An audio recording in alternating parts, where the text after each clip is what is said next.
Thanks for watching. Don't forget to like, comment, share and subscribe to Mufti Tariq Masood, famous scholar. बेहतरीन सदका जारिया हासिल करने के लिए इस वीडियो को शेयर करना मत भूलें। जज़ाकल्लाह। इस्लाम में मौत और जिंदगी, मौत को ज्यादा अहमियत देने की इजाजत नहीं है। भाई सब ने मरना है, हमने भी जाना है, उसने भी जाना है, फला ने भी जाना है। गया, इंतकाल हुआ। अरब इसमें बड़े अच्छे हैं, वो इतना लंबा हिसाब किताब नहीं करते। कहते हैं इन्ना लिल्लाहि व इन्ना इलैहि राजिऊन, खलास माता अलल ईमान, बस खत्म। ऐसे जो लोग सऊदी अरब रहे हैं वो जानते हैं, वो ज्यादा नहीं वो तंबू वंबू लग रहे और ये आ रहे हैं और फिर वो दुआए खैर ते खैर लाग ले तो खुशा खलब खार, फिर वो आया, फिर दूसरा आया दुआए खैर। आप तो कोयटा के हैं ना, कितनी लंबी दुआएं खैरें की चलती हैं ना। जो जिसको ताज़ियत के लिए आते हैं ना, वो बेचारा सारा दिन हाथ उठा के फिर गिराता है, फिर दूसरा आया हाथ उठा, दुआए खैर खाल वल्लाह खुश जोड़ तोड़ो खाल बस, फिर नीचे, फिर दूसरा आया दुआए खैर हो गए, चलो भाई दुआए खैर करो यार, तुम भी दुआ कर लो यार। फिर नीचे, फिर एक बंदा आया, मामू आए मिलने के लिए, चलो दुआए खैर। 3 दिन तक वो हाथ उठाना गिराना, फिर वो इखलास से दुआ होती नहीं है। वो मैयत के लवाहिक़ में कह रहे हैं चलो भाई अब फिर से कर लेते हैं, क्या करें, अल्लाह करे हो सकता है ये 50वीं मरतबा में मग़फ़िरत हो जाए। हैं भाई, सब एक रस्म है। इसलिए वहाँ KPK के उलमा भी इसको जायज़ नहीं समझते। किसी से भी फतवा ले लें आप, पंजाब में भी ऐसा होता है। पंजाब में क्या होता है कि रोने के प्रोग्राम चल रहे होते हैं बाकायदा। मैयत हो गई, सब नहीं है, सब पंजाब वालों की सबकी बात नहीं कर रहा, बहुत सी जगहों पे रोने के बाकायदा क्या होते हैं प्रोग्राम। अब वो बेटी आई अमेरिका से, वो पहले फूट फूट के रोएगी। वो जहाज में आ रही है आराम से ना आराम से, सुकून से। मैंने खुद देखा ये मंजर, जहाज में आई आराम से जनाब, एयरपोर्ट पे टैक्सी में भी आराम से, बड़े आराम से तमीज से आते आते, जैसे ही मैयत के किसी लवाहिकीन में से किसी में, वहीं से स्पीड शुरू। मुकाबले होते हैं, जो ज्यादा रो रहा है इसको ज्यादा मोहब्बत है, जो चुप बैठा हुआ है उस पर क्या तुझे मोहब्बत नहीं है क्या। रोने के क्या चलते हैं, मुकाबले चल रहे होते हैं। नहीं रो तो इसका मतलब है आपको तो मोहब्बत ही नहीं थी अब्बा से। एक खातून के मियाँ मर गए, सच्चा वाकया है। मेरे पास फोन आया, हमारे को रिलेटिव थी, फूट फूट के रो रही हैं कि मेरे मियाँ मर गए, हाय मैं बेवा हो गई। उफ, ऐसी उन्होंने रोई है कि जो भी खून सुनेगा वो भी बेचारा फूट फूट के रोना शुरू कर दे। तो चूंकि हमारे अभी क्या ज़्यादा डिटेल में नहीं जाना चाहिए, तो हम लोग जब उनसे मिलने के लिए गए तो बिल्कुल फिटफाट। हमने कहा आपको तो बड़ा गम था, कह रहे हैं जान छुटी, बड़ी मुसीबत दी हुई थी, टेंशन दी हुई थी। वो बंदा ठीक नहीं था ना जिसका इंतकाल हुआ, वो बहुत जुल्म कर रहा था अपनी बीवी के ऊपर, बिल्कुल भी ठीक नहीं था वो आदमी। तो वो है ना, जान छुटी, अल्लाह का फजल हो गया, अल्लाह ने खुद ही उठा लिया सही है ना?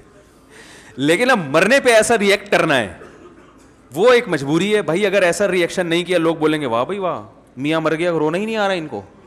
तो ये ड्रामे चल रहे हैं ज़्यादातर। इस्लाम में हुक्म ये है कि भाई कोई मैयत हो गई तो 3 जुमले कहो और पतली गली से निकल लो। आज़म अल्लाहु अजरक, वहाँ जाओ तसल्ली के। वो भी हर आदमी ना जाए भाई, जिनके कोई ख़ास रिश्तेदार हैं, जो रिलेटिव हैं, जो जिनके जाने से तसल्ली होगी सामने वाले को, 3 जुमले बोलो जाके, भाई आज़म अल्लाहु अजरक, जो मुसीबत आपको पहुँची है अल्लाह उस पर आपके अजर में इजाफ़ा कर दे। व अहसना अज़ाक, इस गम पे अल्लाह आपको सब्र की तौफीक दे। व गफ़र लिमय्यतिक, और मरहूम की मग़फ़िरत फरमाए। 3 जुमले कहे, 2-4 और तसल्ली की बात करें और पतली गली से बोलो भाई निकल लें। वहीं तंबू में धरना मार के मत बैठें आप, वहाँ बैठ जाते हैं। अब उसके लिए दूध पत्ती आ रही है, फिर चाय आ रही है, फिर पानी आ रहा है। वो मैयत के रिश्तेदारों बेचारे वो कहते हैं ये मरना इतनी बड़ी टेंशन नहीं था जितना ये जो ताज़ियत के लिए आने वाले, ये उससे बड़ी टेंशन बन चुके हैं। और फिर भी हमारे यहाँ तो इस्लाम की बरकत है, बर्दाश्त की हद तक टेंशन होती है, डिप्रेशन में जाता है, मरता नहीं आदमी। जो गैर मुस्लिम है ना, उनके यहाँ तो मैयत इतनी बड़ी टेंशन दे के जाती है दुनिया से कि उनके 2-2 हफ्ते के प्रोग्राम चलते हैं मैयत की तारीफों के अलग। उस वक्त दफनाते नहीं है उस वक्त तक। फिर वो उनके कोई पंडित जी आ रहे हैं, पंडित कहते हैं, ये पंडित नहीं, मुझे किसी ने इंडिया से कहा आपने मंदिर को मंदिर बना दिया और पंडित को पंडित बना दिया। तो पंडित लफ्ज़ है। वो आते हैं, फिर वो पता नहीं क्या क्या पढ़ते रहते हैं, उसके ऊपर घोड़े पढ़ रहे होते हैं, फिर उस पर पैसे लेके जाते हैं। वो कई हज़ार रुपए का वारिसों का खर्चा हो जाता है। ہمارے یہاں اسلام نے کہا خرچہ کرنے کی چندہ ضرورت نہیں ہے, صرف خرچہ ہوگا میت کے کفن کا ہے بھائی, میت کی قبر کا, قبر خود کھودنا نہیں آتی تو گورکن کو پیسے دے دو, اس کے علاوہ تیسرا کوئی خرچہ نہیں ہے. اور یہ خرچہ بھی میت کے وراثت کے مال میں سے ہوگا.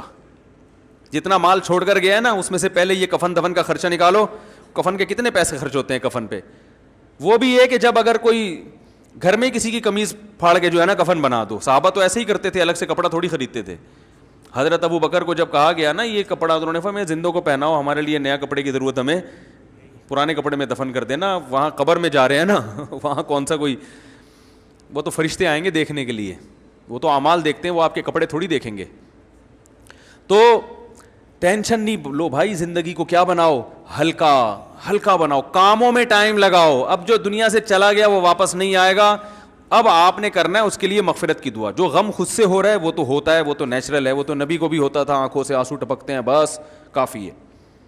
چیخنا چلانا, آپ صلی اللہ علیہ وسلم نے میت پر چیخنے چلانے والی عورتوں پر لعنت فرمائی ہے. کتنا بڑا جرم ہے. اور آج میت پہ عورتیں چیختی ہیں کہ نہیں چیختی, ہاں ہاں ہاں ہاں کر کے, اس کو کمال سمجھتی ہیں. کمال صبر کرنا ہے, چیخنا چلانا کمال نہیں ہے. عورت کے لیے سب سے بڑا غم اس کے بچے کی موت ہے, کیونکہ عورت کی سب سے محبوب چیز کیا ہوتی ہے, بچہ. ایک عورت کا بچہ مر گیا نبی صلی اللہ علیہ وسلم کے دور میں, وہ اتنی غمزدہ ہوئی کہ بچے کی قبر پہ کھڑے ہو کر رونا پیٹنا کیا نا اس نے, چیخ رہی ہے چلا رہی ہے. آپ صلی اللہ علیہ وسلم پیچھے سے گزرے, انہوں نے فرمایا صبر کرو صبر. اسے نہیں پتا تھا کہ نبی صلی اللہ علیہ وسلم نے, اس نے کہا آپ کو وہ غم پہنچا ہوتا نا, مجھے پہنچا ہے, پھر میں پوچھتی کہ کیسے صبر کیا جاتا ہے. اس نے گویا طنز کیا, اس کو نہیں پتا تھا کہ آپ صلی اللہ علیہ وسلم میں. اس نے کہا اصل میں غم تو جس کو پہنچا ہے وہی جانتا ہے نا, ہمارے یہاں یہی ہوتا ہے نا, آپ کسی کو بولو صبر کرو, کہہ رہے تمہیں تکلیف ہو نہیں رہی نا اس لیے تم صبر کا کہہ رہے ہو. رونے پر پابندی نہیں ہے, چیخنے چلانے پر پابندی ہے, واویلا کرنے پر پابندی ہے. تو وہ صحابیہ کو کسی نے بتایا کہ تو رسول اللہ صلی اللہ علیہ وسلم ہے, تو وہ فوراً پریشان ہو کے گئیں اور نبی صلی اللہ علیہ وسلم کے پاس آ کے کہنے لگی میں اب صبر کروں گی. آپ نے فرمایا انما الصبر عند الصدمۃ الاولیٰ, جب صدمہ پہنچتا ہے نا اس وقت صبر کی فضیلت ہے, بعد میں تو سب کو صبر, بعد میں تو سب کو صبر آ جاتا ہے. کون ساری زندگی بیٹھ کے کون روتا ہے. Thanks for watching. Don't forget to like, comment, share and subscribe to Mufti Tariq Masood Speeches channel.